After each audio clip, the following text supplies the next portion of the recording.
Hi everyone, welcome to our video recording for the continuation on section 2.6, dealing with continuity. Now, since this is a continuation for a topic that we covered in class, I'm just going to go ahead and jump straight into the last problem that we're going over. And this one here is example 5, where we're being asked to find out what are the values for a and b that will make the function continuous everywhere. So for this problem, we're going to be relying on our knowledge of continuous functions. Alright, so we're dealing with the piecewise function f of x. Now, as I like to call here the first piece, is x squared minus 4 over x minus 2. So this is a rational function, and we know that rational functions are continuous in the domain. Now, piece 2, where we have the ax squared minus bx plus 3, it's like, okay, this is a quadratic function, and we also know that it is continuous on its domain. And the last piece, where we have 2x minus a plus b, well, this is a linear function, and it is also continuous. So that means here that any places that funny stuff might be happening here, it's going to be on the endpoints of each of the pieces. So just as we did on the previous example here, we need to take the one-sided limits and see what's going on at those endpoints. So let's go ahead and begin here. All right, now I'm in the screen bigger.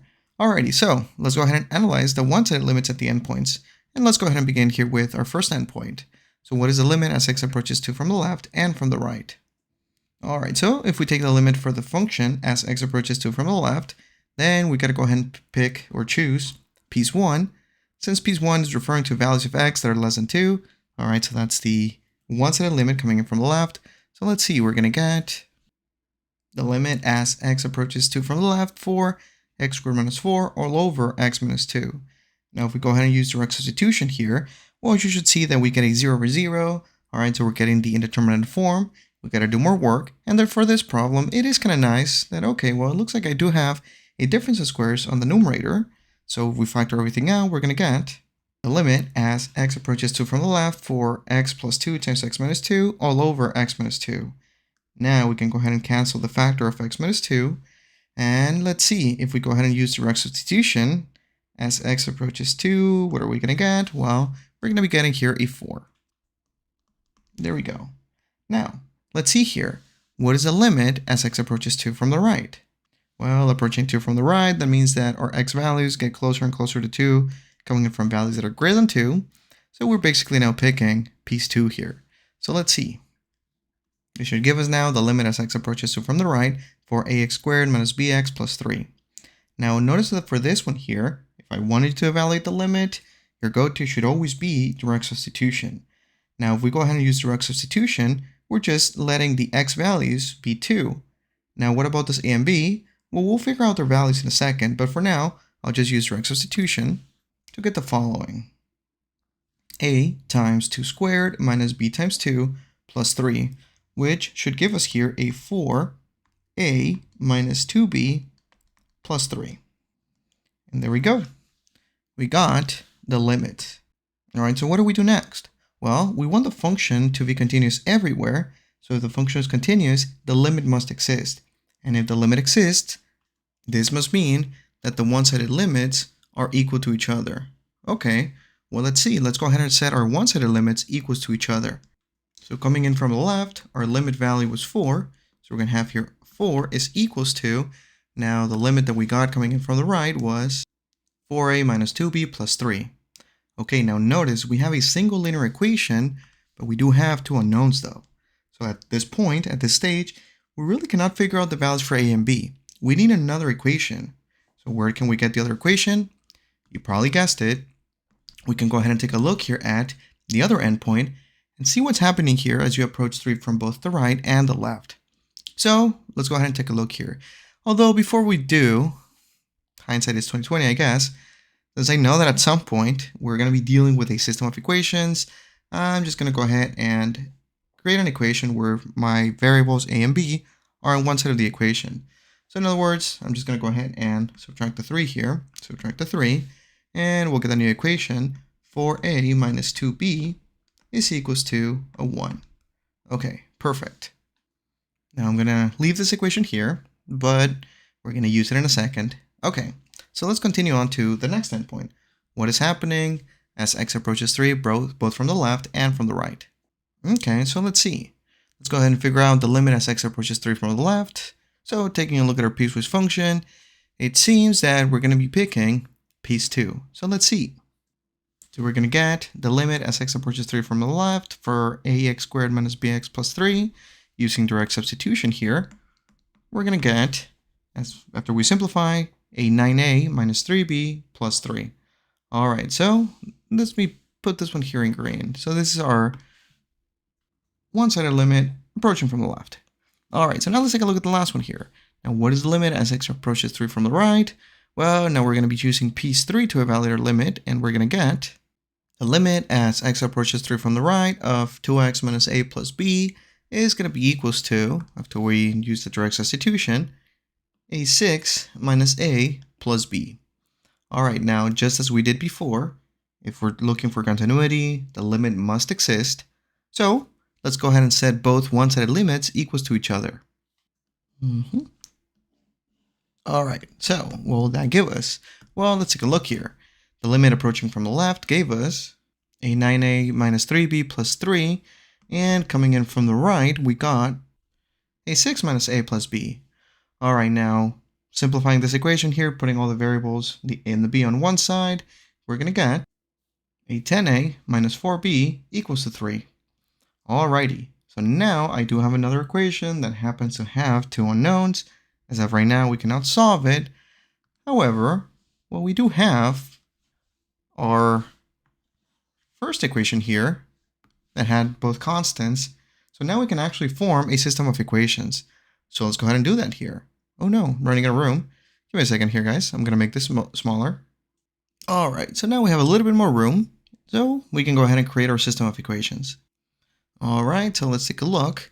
Now in our first equation, we're going to put in what we got, the equation that we got by setting the one-sided limits equals to each other as x approaches 2, which gave us the equation 4a minus 2b equals to 1.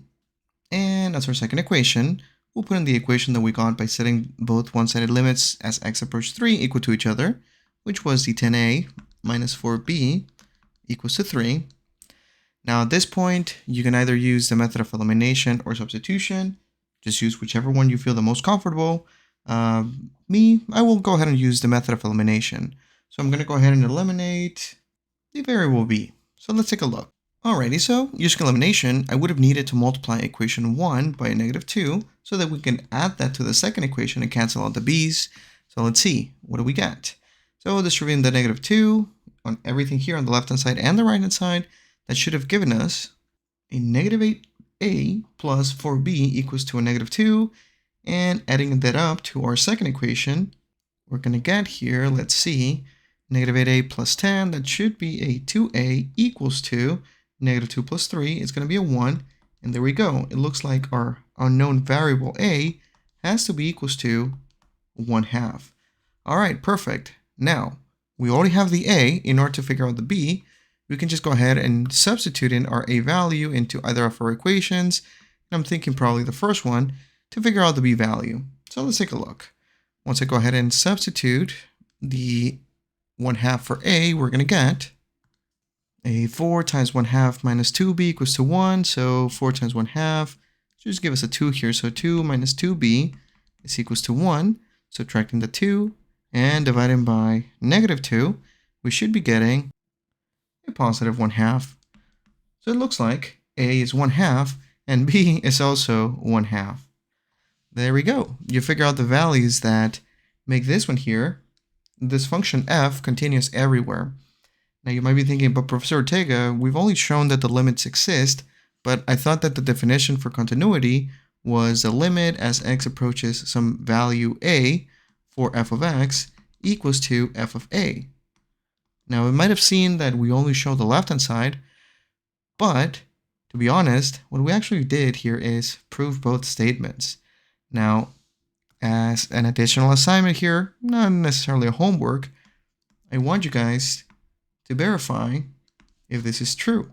So the points of interest then are the points of interest are at the endpoints when x is equals to 2 and when x was equals to 3. Now I want you guys to verify it here by hand, but I'm going to show you the graph here on Desmos with the correct values for a and b.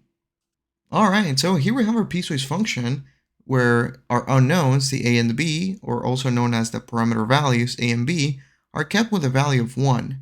Now, when you take a look at the graph here, yeah, we do spot two jump discontinuities, one located at 2 and another one located at 3. But what we just did was to figure out, hey, which values for a and b would actually make this piecewise function continuous everywhere. And since we got the values of 1/2, well, let's see, let's go put the a value in 0.5. Okay, now, well, in this case, the a value is affecting, well, I won't go into much description here, but it's affecting the parabola in the middle. And let's go ahead and take a look at this one here. It's like, oh, okay, well, now that a and b are 1/2, notice you don't have any discontinuities here. Now the graph is continuous everywhere. So this is basically what we did in this example. Alrighty, so with that said, we're going to be taking a look at another important theorem known as the intermediate value theorem. Alright, so here we have the intermediate value theorem, and this is what it says. Suppose that f is a continuous function on the closed interval from a to b. Now let n be any number between f of a and f of b, where f of a is not equal to f of b. If this holds true, then there must exist a number c on the open interval from a to b such that f of c is equal to n. Alright, so let's go ahead and take a look at a graph of a function here to really understand what the intermediate value theorem is telling us, because it might have sounded a little bit confusing, but I would argue that once we see the graph, it is pretty intuitive. And in fact, you might think that it seems kind of redundant. So let's take a look here. Alright, so what we're being told here is that we're dealing, and this is important, with a continuous functions. So if it's continuous, we know it has no holes, it has no gaps, no jumps there. Alright, so let's have a function here on the closed interval, a and b right here. Okay, so here is our closed interval, the function is defined there, and notice that we're being told that f of a and f of b are not equal. So I'm going to go ahead and put, let's say, an f of a right over here. So here's my f of a and some f of b, and I'm going to go ahead and put it here. All right, so here is my f of b. Now I'm going to go ahead and draw a continuous function. It could be anything as long as it's continuous. All right, so something like this here.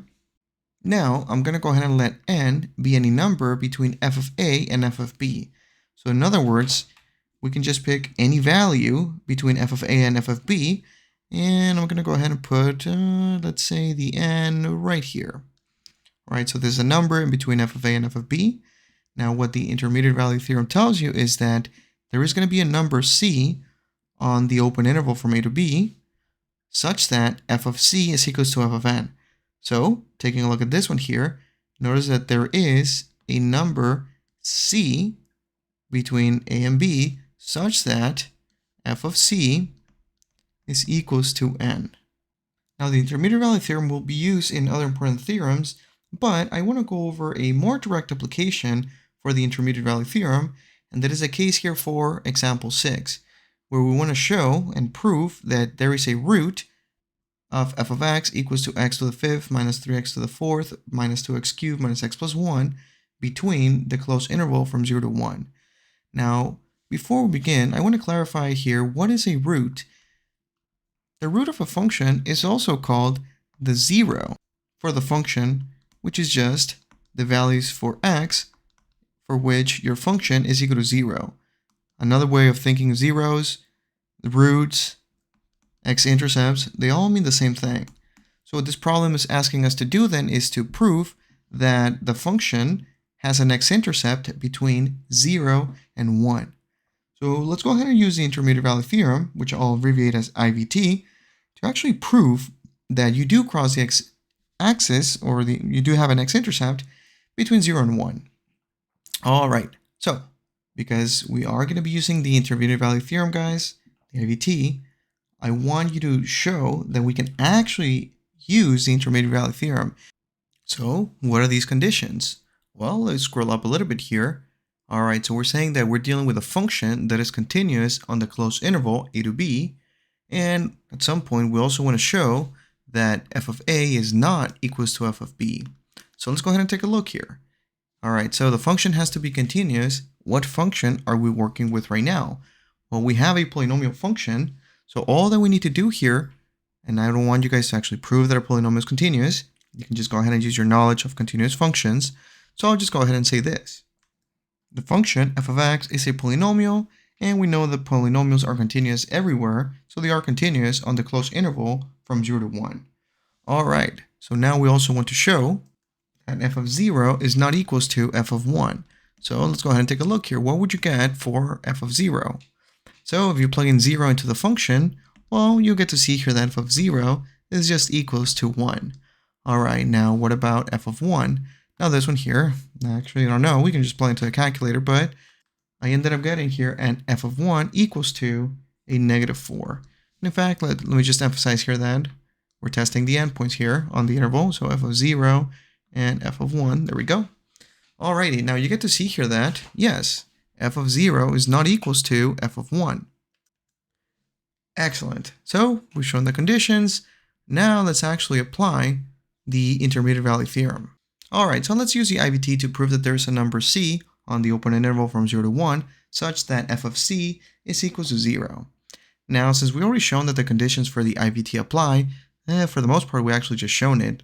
Now before I do though, I do want to give you again a visual representation of what's going on. So I'm just going to go ahead and make a quick sketch here of our function, or at least part of our function. So let's see here. We were focusing on the function defined on the closed interval from 0 to 1. Okay.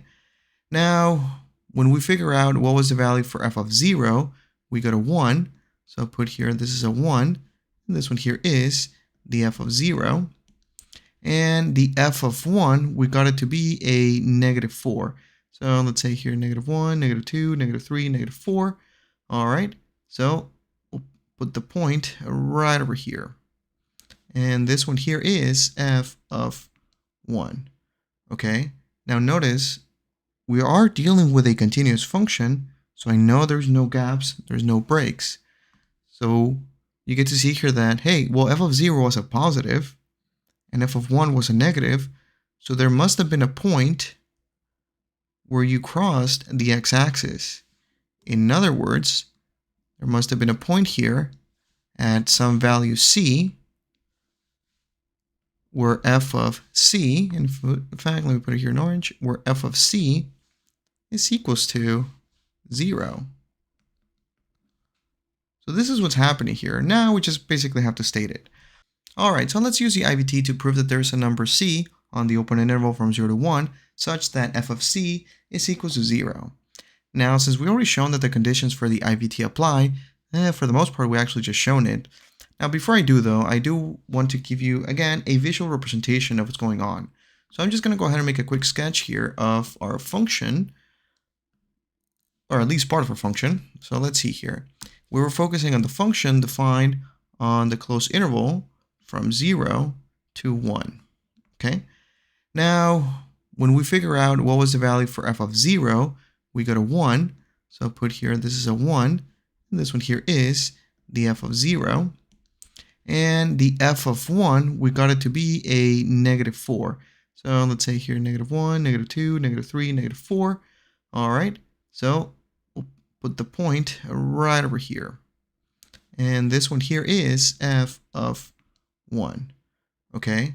Now notice we are dealing with a continuous function, so I know there's no gaps, there's no breaks. So you get to see here that, hey, well, f of 0 was a positive, and f of 1 was a negative, so there must have been a point where you crossed the x-axis. In other words, there must have been a point here at some value c, where f of c, in fact, let me put it here in orange, where f of c is equals to 0. So this is what's happening here. Now we just basically have to state it. All right, so what I'm going to do here is say, okay, you know what? Our values for, or our interval was between 0 and 1.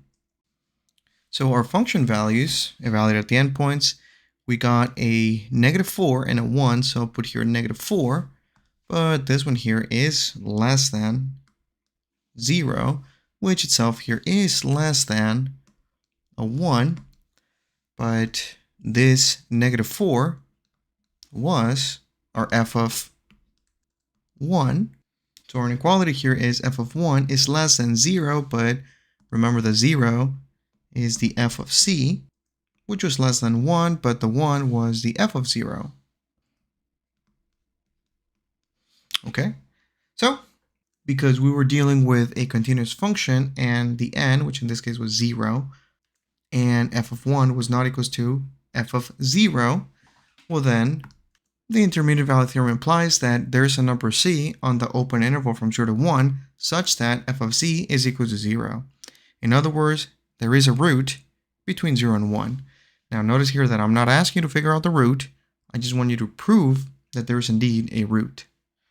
Alrighty, so this is going to be it for this recording, guys. Now I'll see you in the next recording dealing with the introduction of the derivative. I'll see you guys there.